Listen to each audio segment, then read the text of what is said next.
Mapagpalang araw po sa ating lahat.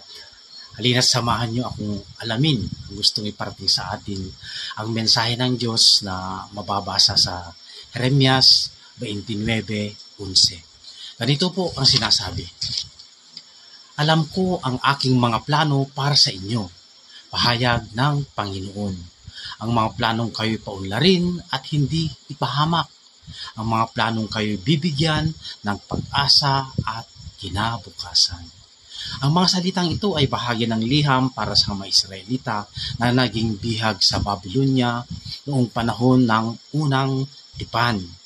Tinupad ng Diyos ang mga pangako niya na makakabalik ang mga Israelita sa Jerusalem. Nangako ang Diyos na bibigyan niya ng kapayapaan at magandang kinabukasan ang kanyang mga mananampalataya. Sinabi ito ng Diyos sa mga Israelita noon.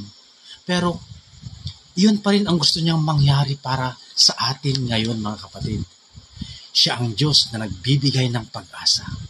Ayon sa Roma 15:13, nawa ang Diyos na nagbibigay sa atin ng pag-asa ang siya ring magbigay sa inyo ng buong kagalakan at kapayapahan dahil sa inyong pananampalataya sa Kanya, upang patuloy na lumago ang inyong pag-asa sa pamamagitan ng kapangyarihan ng banal na Espiritu.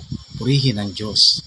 Ang totoo, mga kapatid, ay tiniyak ng Diyos na mababasa ito sa Biblia para magkaroon tayo ng pag-asa.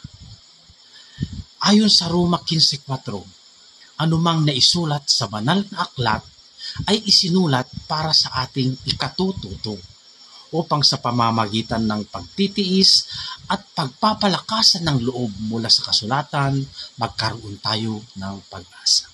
Purihin ng Diyos. Kaya mga kapatid, magtiwala sa Diyos dahil nasa Kanya ang pag-asa. Ibigay natin ang pinakamataas na papuri sa Panginoon.